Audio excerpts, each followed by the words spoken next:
wassalatu wassalamu ala rasulillah wa ala alihi ba'du. Assalamualaikum warahmatullahi wabarakatuh. All praise due to Allah Rabbul Alamin for His blessing, His guidance, His mercy, allowing all of us to continue with our class, and also may Allah make it easy for us to understand what we are learning. I believe that before this, they have informed all the brothers and sisters the importance of stay connected to Almighty or the Creator. It's important to have a good relationship with Allah Almighty. That's why all Muslims be reminded to perform the prayer every day. And the recitation about Surah Al-Fatiha also very important. Now let me help all of you again. Let us try to recite Surah Al-Fatiha together. Just once. Anybody who are first today, even you don't memorize this surah, just try your best to follow us. Time. A'udzu billahi minash shaitanir rajim. Follow me. A'udzu billahi minash shaitanir rajim. It's not here, that one. Bismillahirrahmanirrahim.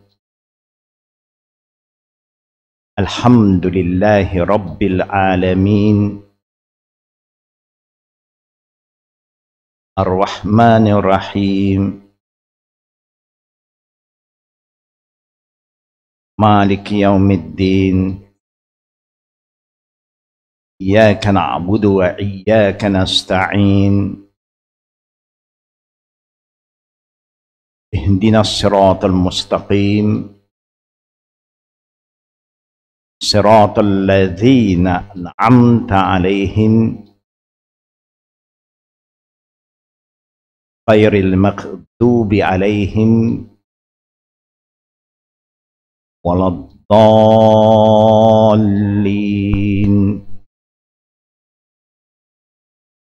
Amin.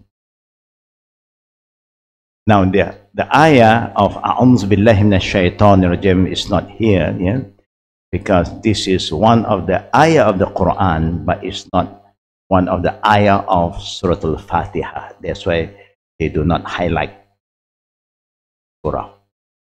I think Ustaz Sharif have informed all of you, when you want to get close to Allah, the disturbance, the whisper of the Satan is always there to make us forget things sometimes. So you have to start with A'udzu billahi minash shaitan.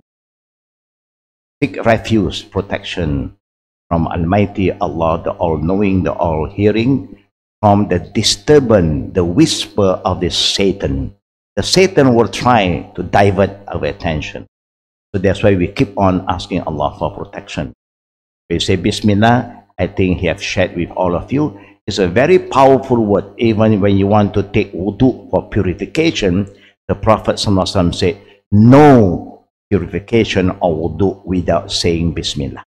That means your purification can go invalid without saying Bismillah. When you eat and drink, what is the difference between we Muslim eat and drink compared with those who are not a Muslim? We always start with Bismillah. Then all the food will have blessing. If not, it's just eating like normal people eating. But when you say Bismillah, there's a lot of difference. There's blessing, yeah, in whatever you do, when you eat, you drink, and whatever you do will be accepted by Allah Almighty. Like asking Allah for His permission, eat, to drink, seeking His permission, because all this belong to Him. All the provision belong to Almighty Allah. Then we said, Alhamdulillah Rabbil Alameen. That's why you see, among the Muslim, when they want to do something, they start with Bismillah. The ending, they always say, Alhamdulillah. Thanks to Allah. Be grateful, be thankful to Allah for what He has given us.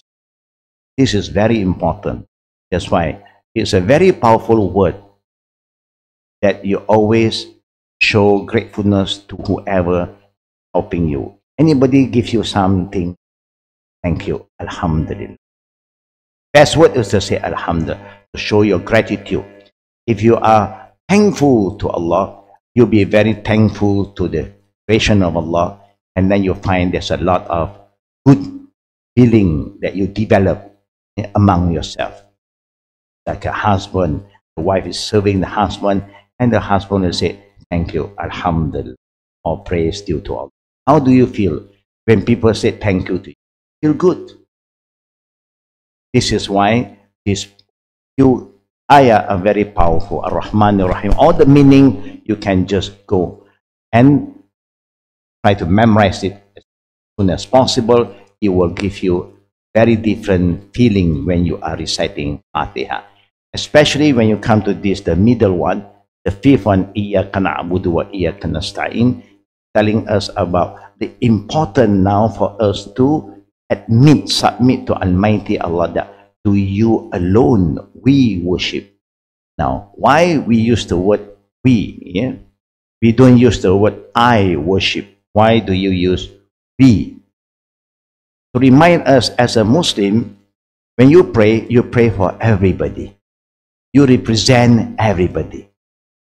So you're not supposed to think of yourself only. Don't be selfish in worshiping God. And to you alone, we ask for help. We ask Allah for everything.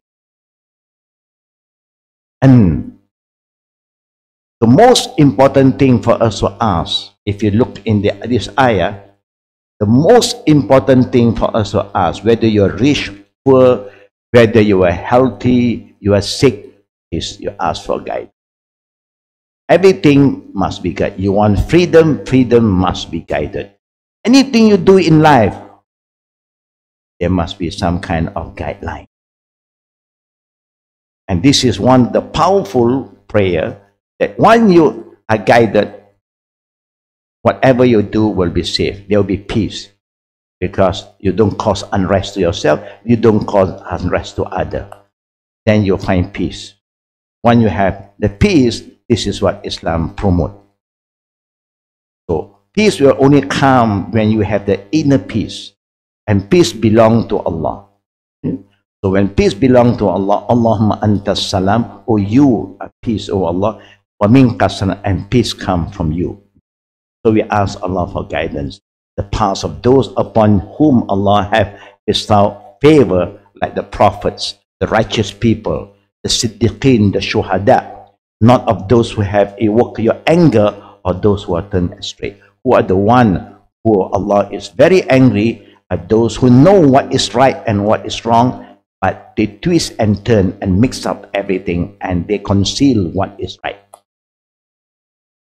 The people who have the knowledge that this is yes, this is no, this is good, but they mix everything together with knowledge, and that's why they gain the anger of Allah subhanahu. They are misguiding other people. What is right, wrong is wrong. Very clear. Halal is halal, haram is haram. But people, they are a group of people who mix everything. They say it's okay, don't worry. No, small matter. That is why they are trying to mislead others through their way of thinking. That is very wrong. They are misleading people purposely because they have the knowledge, but they play around. This is the work of the Dajjal. The Dajjal is a person that is going to twist and turn everything. What is white, they say is okay, it's not really white, you know. And what is black, say it's not black, actually it's gray. They twist and turn and make everybody confused. And Dalin are those who turn astray. Those who want to follow what is right, but they do not know what is right. They want to get close to God, but they do not know who is the true God now. They are very confused.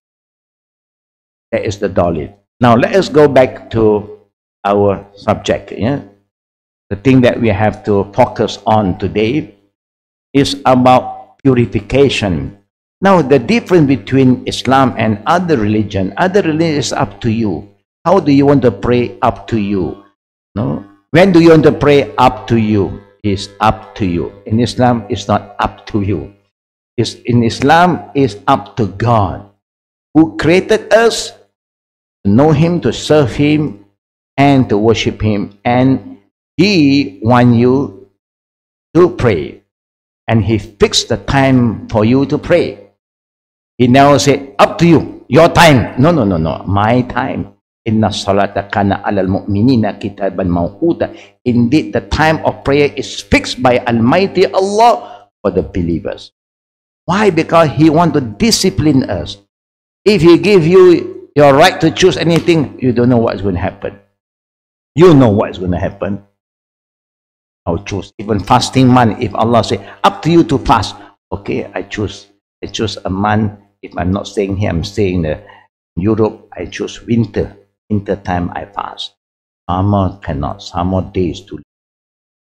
I only choose for winter time, I'm fasting now. No, no. The month Allah fixed, Ramadan. Yeah? Whether it's winter, summer, it's Ramadan. Like you're going to go to Mecca, you're going to perform Hajj. You only go to Mecca. You cannot go to Colombo, Switzerland to make Hajj. Only one place, Mecca. Not even Medina. Allah fixed the place. He fixed the time. And when you want to come to Allah for your prayer, Allah fixed one condition: you must be clean. You must be clean with minor and major ablution. Now let us look at what is written here. Allah commands Muslims to purify themselves outwardly from forbidden appearances and all type of physical impurities, and inwardly from the unpardonable sin of shirk, as well as these of the heart, such as envy, pride, and hatred. Once they do so, they become worthy of His love. As the Quran says, Allah loves those who turn to Him constantly, and He loves those who keep themselves pure and clean. In Surah Al-Baqarah, chapter 2, verses 2 to 2. That means Allah do not allow you to come to Him without keeping yourself clean first. The cleanliness of your physical and your dress must be clean from najis, and you must have ablution, and also the major ablution considered as hadas, the hadas that we are exposed to.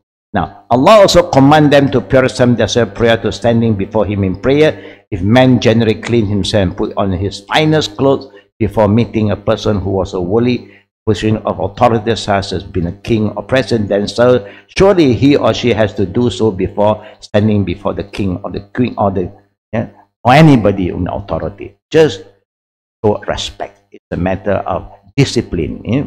Now, the inner cleanliness is about what? Number one, you must be pure in your intention that you are worshipping Him alone, without any agenda.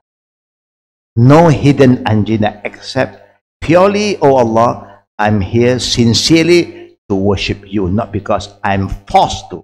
But it's very important for us as Muslims to be proud of who we are. Very, very important. Sometimes we found that a lot of Muslims today, they are not proud of who they are. They are shy to be known as Muslim sometimes. They are shy to even introduce themselves to their friend, I am Muslim. But Allah has said, وَمَنْ أَحْسَنُ قَوْلًا مِمَّنْ دَعَا إِلَى اللَّهِ وَعَمِلَ صَالِحًا وَقَالَ إِنَّنِي مِنَ الْمُسْلِمِينَ. Whose word is better in the sight of Allah than those who call people to Allah, share Allah's religion to the people, and He always said, I am a Muslim. Don't be shy to be a Muslim. In the time of the Prophet, no Muslim is shy to be known as a Muslim. They are very proud. I am a Muslim. And that's why Allah blessed them. Today, sometimes we are shy. A Muslim? Going to be, what going to be? You are there already, you say going to be. Yes, I am a Muslim. So be proud of who we are, inshallah. Now, let us go back to the wudu again. Yeah? Wudu is the minor ablution. Yeah? And then the major one is called ghusl. Next. We go for that. Now, when you talk about wudu, you must understand one thing, najasa. The Arabic word for najasa denotes all physical substance which Islam considers impure and commands us to remove them before engaging in an act of worship. Now, this act of worship we are talking about is an act of worship that starts with Allahu Akbar and end with Assalamu Alaikum. You must have this wudu ablution. Anything you do is an act of worship. Eating is an act of worship. Drinking, working is an act. But for this special act of worship, the prayer that starts Allahu Akbar and Assalamu Alaikum, you must have wudu. Yeah? How to take your ablution? We will move on. Showing the ablution part.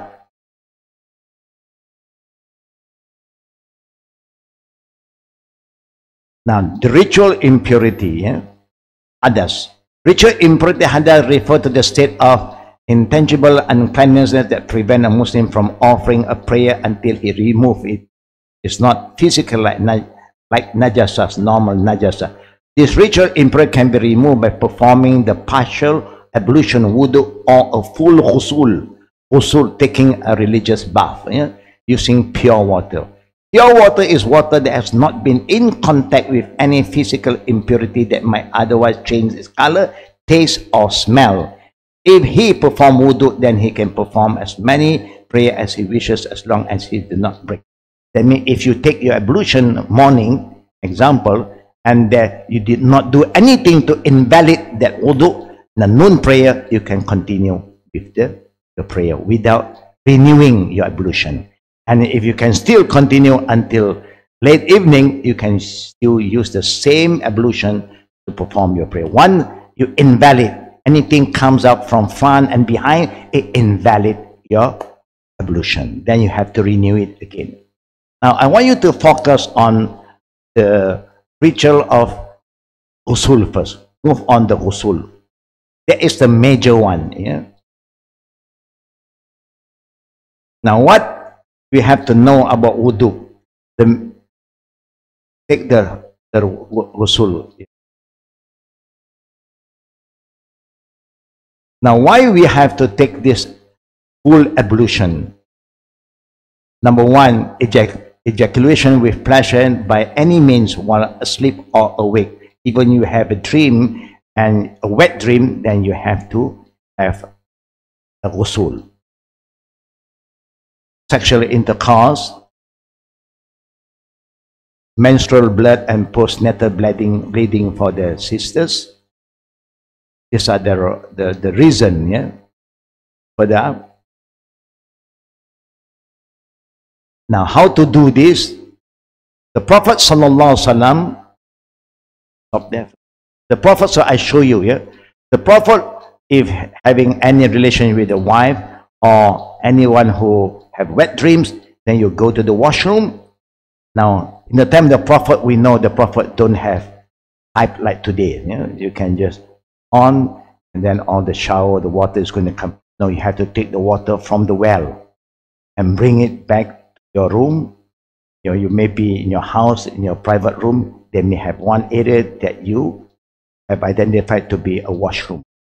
So the Prophet would take something, maybe a bowl or anything, and he will take the water, the pure water.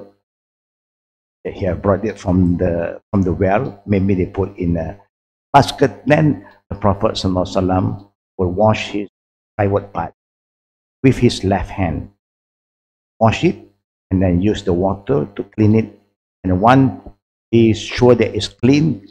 This hand that used to touch the private part, you will rub it on the sand. Or you see the Prophet time, you don't have cement like today, or with the tile, the cement. Their toilet is based on the desert sand. So the Prophet would just wipe his hand, and then he start to take his ablution. Now he is starting to take his ablution. You can do one or maximum 3 times. Wash your hand until the wrist 3 times, right? 3 times left, and then he'll bring some water into the mouth and the nose. The mouth, he will gargle, blow it out. Then the Prophet will wipe over the wet hand over the head, from the front to the back to the front, and then together with the ear. Now, a minor ablution, he will continue washing his leg, his feet until the ankle. But for the major ablution, he will not wash his. He will just wipe over the head, front to the back, back to the front, and then the ear. Then he will take three. You pour 3 times water on the head. If you have a shower, you just put your head under the shower. One, you insert the finger into your hair so that the water will touch the skin. Once, and then twice, 3 times. Then the Prophet will pour 3 water on the body. They separate the head and the body. The head, you start first 1, 2, 3 times, and then you put your body under the shower, starting from the right side. Let the water run down, and then the water will pass through every part of the right side of your body. Then you go to the left side, and you try to make sure the front, the back, every part of the body is wet now. Last one, the Prophet ﷺ wants you to wash your feet until the ankle. 3 times on the right, 3 times. Now you are ready for your prayer. You see, major ablution come in as a set with minor ablution. After that, you don't have to take your ablution again when you want to pray, because you have completed the major. Because the major ablution always come together with minor. Can you understand that? Now, what you do for those who are not married, you don't have to wait until you are married, then you take ghusl. Even every morning when you are taking a bath, you can just clean yourself. When you're taking a bath, even without that reason of having to have a major ablution, you can just do this exercise to strengthen your memory, so that when you really need, you know what to do. That's how I learned before. We became a Muslim. In 1 week, I learned all these basic things. The first day I became a Muslim, after 3 hours, I memorized Al-Fatiha. After 3 hours. How do I learn? Just keep on writing. Bismillahirrahmanirrahim.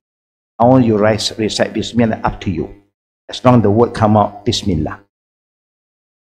If you say B-I-S, you cannot pronounce Bismillah.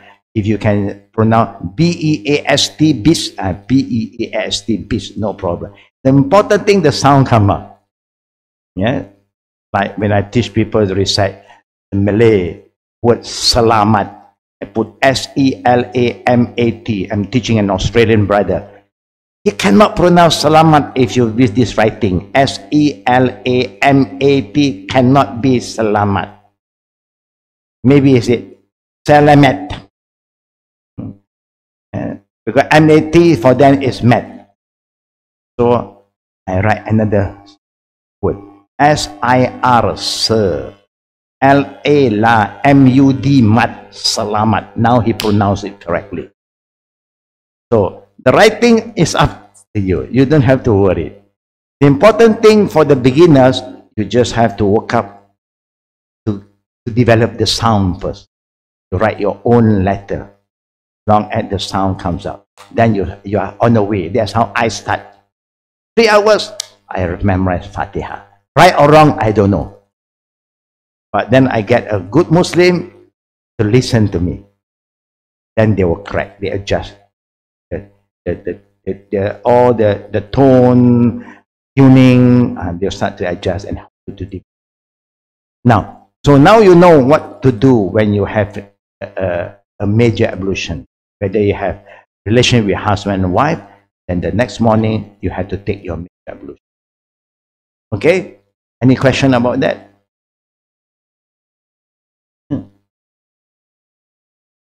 If you are not sure, you must try. Yeah? You must keep on trying until you are sure about it. Remember, major ablution, you cannot do it without starting the minor ablution. The only thing that differ, you don't wash your feet. The feet is the last part. If you take minor ablution, you don't have to wash your head. You just wipe over and then wash the leg. But because you have a major ablution, you have to put your head under the shower 3 times, and then 3 times on your body, start from the right side. And each time when you do that, because while we are standing, you remember, then if you are not squatting, if you're standing, if you do not do some extra movement, the inner part of your body will not, the water will not reach it. So that's why you must make sure every part of the body, the water is passing through and get wet. Make sure every part. If you need to squat forward, you squat. If you need to raise up your leg, you raise. It's up to you. That movement is up to you, as long as the whole body is washed properly. Okay? Then after that, while you are wiping your body with the towel, you may touch your private part sometimes. Don't worry. Touching the private part do not invalid the wudu if you don't do it for the wrong reason. There are people who say, when you have your ablution, if you touch your private part without any skin to skin, then consider your wudu invalid. That is one of the saying of the Prophet at one time, but later on the Prophet said, this is part of your body. There's nothing wrong if you touch it with the right intention, not with the wrong intention. Yeah? So it's very common while you are wiping your body, you may touch your private part. When you are dressing up, you may touch your private part. But touching the private part without a bad intention do not invalid your wudu. Yeah? The thing that invalid your wudu, there is confirmed, no scholar dispute if anything is charged from the front or the back. And also, you sleep. You really sleep lying down. The dose of while you are sitting don't invalid. When you really lie down, have a deep sleep, that it is only 3 things. How about touching the opposite sex? Don't worry. If you nothing charged from the front, don't invalid. Prophet used to kiss the wife after having wudu, and then he'll just go out and perform his. Prophet is a very loving man and a loving husband. Not like us today. When you have ablution, the wife cannot come close to you anymore. Don't come. No more. They're worried you get the contact, skin to skin contact. Now it invalid your wudu. No, there's no such thing according to the Prophet. But the traditional way is like that. Here locally, if you have ablution, don't go and touch the opposite. They will scream at you. Or they'll have a shot, you just run away from you. No, I have wudu. But the word touching, according to the Quran, is not physical touch. When Maryam was, when Gabriel came to Virgin Mary and informed her that Allah is going to give you a baby boy. And she said, how can I have a baby when no man touches me? No man touch me. I'm a very noble lady. How can I have a baby when there is no man touches me? Are you saying touching here just physical touch? That means there'll be a lot of baby coming out. No? Next time you go to the toll, you touch again. Next time you don't see this woman anymore because she's pregnant now. The word touching here means intimacy. Then you have to have your major ablution. Minor ablution is just like when you want to take the major ablution, you do 3 times. But when it comes to the head and the ear, only once. Always remember, head and the ear only once. Front to the back, back to the front, and the ear. Just one. Always. But Even you take 3 times, you wash 3 times at other parts of your body, but come to the head and the ear once. You can wash the other part 2 times, head and the ear once. You can even do it every part once, no problem. But to show you that only the head and hair is only once. And for those who have wudu already, example, after you have cleaned your feet, everything, and then it's dry, you wear a socks or a stocking. Now, you wear that sock and stocking while you still have your ablution. Okay? Then you are going out from your home, going to the office. You may break your wudu because you go to the washroom. But now you don't have to take off your socks and your stocking. Just go to a normal sink, renew your wudu. When come to the leg part, you just wet right hand, okay? Wipe over your socks. One, just one, you wipe over on the top, and then you wet this part, you wipe over on the left socks. Then you pray with your socks. You don't wipe on the socks and then you take off your socks when you want to pray. No. You will pray with your socks or your stocking. For local, it lasts you 24 hours. Travelers, 3 days train. When you take it off, then you invalid your wudu, you have to wash your leg. This is to show us how easy Islam is. Islam is not here to make our life difficult. Here to make life easier when you have the right knowledge. Have that. Now, any question from the brothers first about the minor and the major ablution? No question from the brothers, sisters? Any question about taking the minor and major ablution?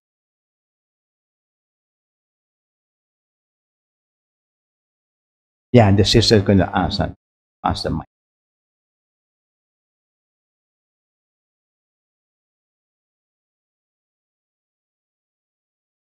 Can you just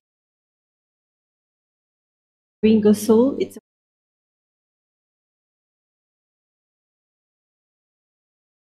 No, if you, there was a time there's a man came to the Prophet and asked the Prophet, I have my wudu, I have my ablution, but I have touched my private part.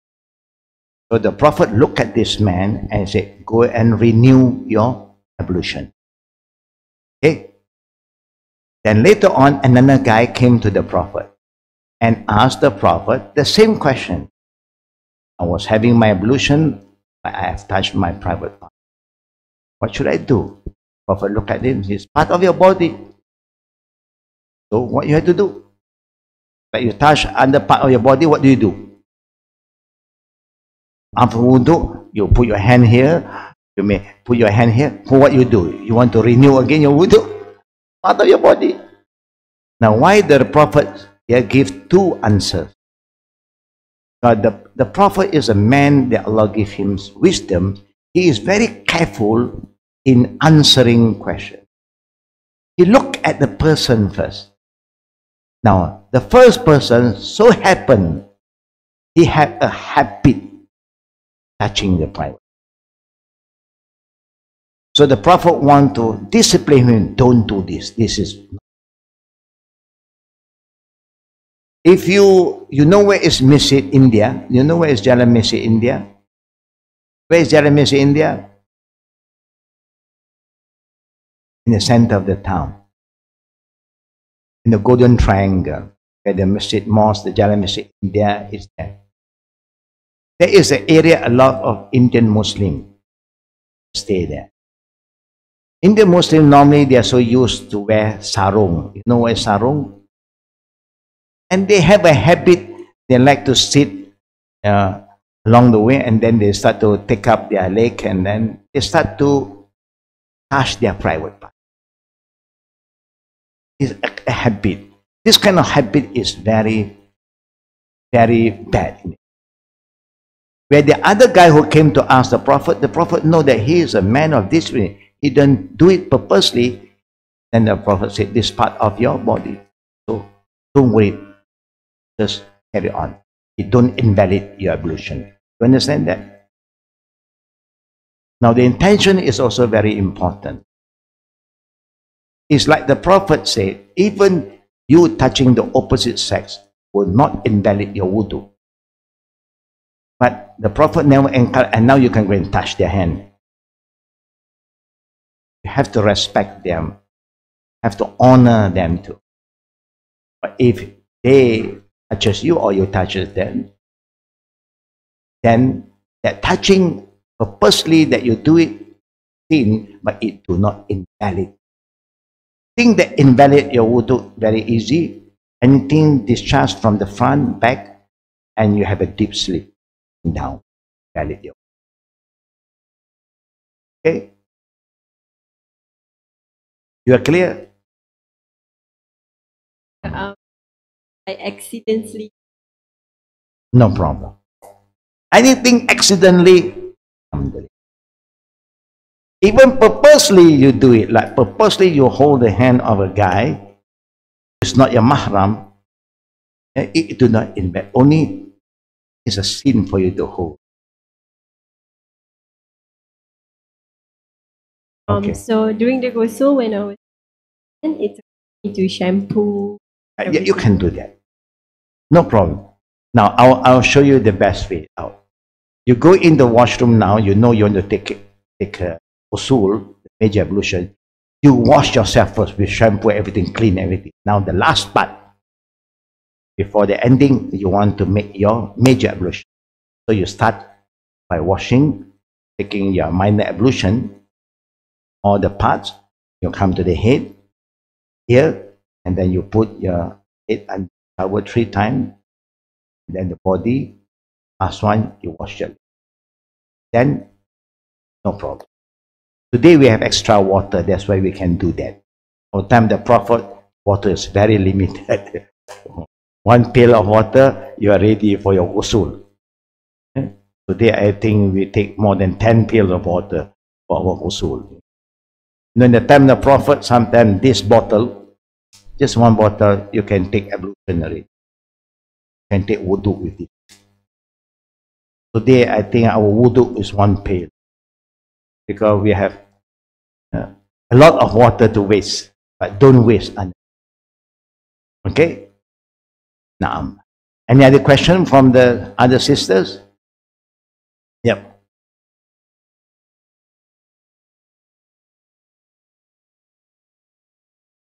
Naam. Walaikum salam warahmatullah. What about women with makeup?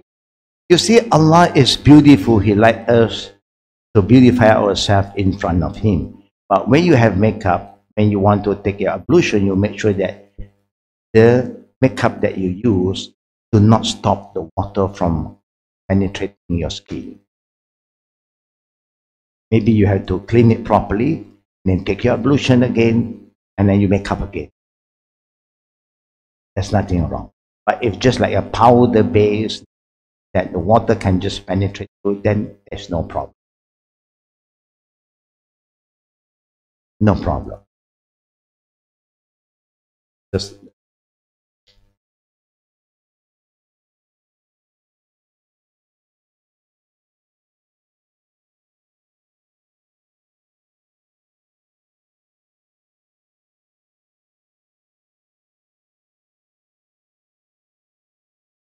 now, to make it easier for you, first thing, if you want to wash everything first, clean your whole body, everything first, and then you start with the minor and. Because when you are washing, you cannot just mix.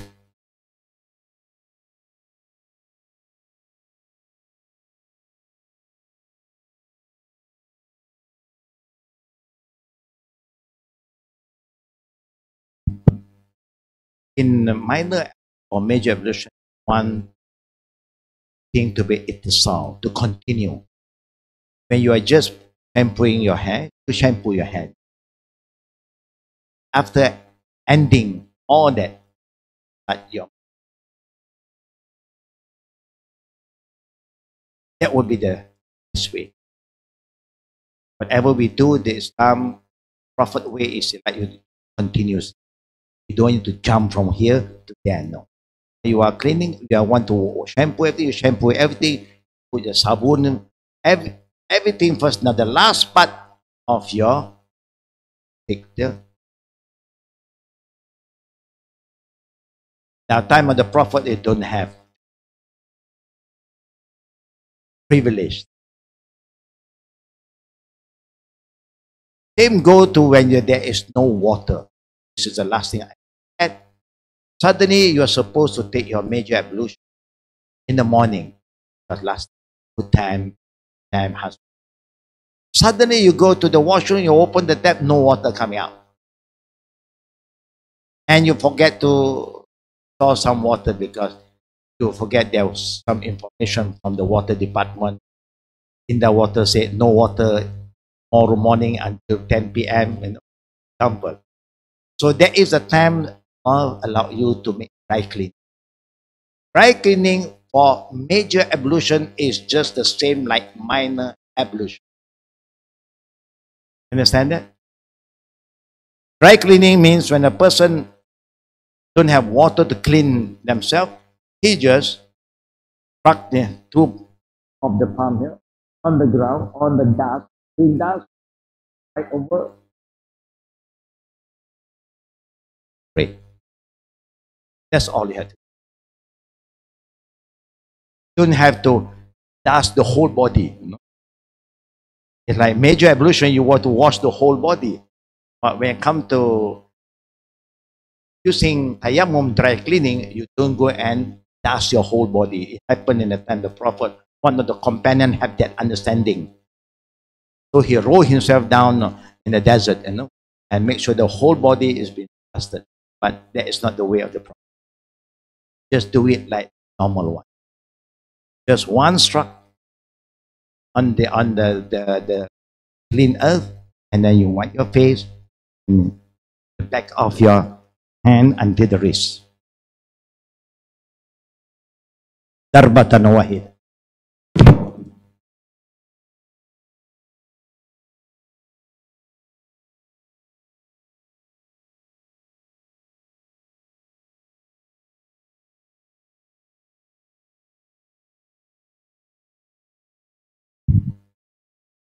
Oh, no water. Alhamdulillah, I don't have to pray now. Still have to pray, but you have to do your minimum dry cleaning. So when you find water is back, when the water come back, then you got to take it. But the early prayer is valid already. It's come to Zohar time, noon prayer, there's no more water, so you can still do the same thing again, and then pray your Zohar prayer. When Asar prayer comes in, the water is there, you take a bath and then pray your Now you move on. Any last question?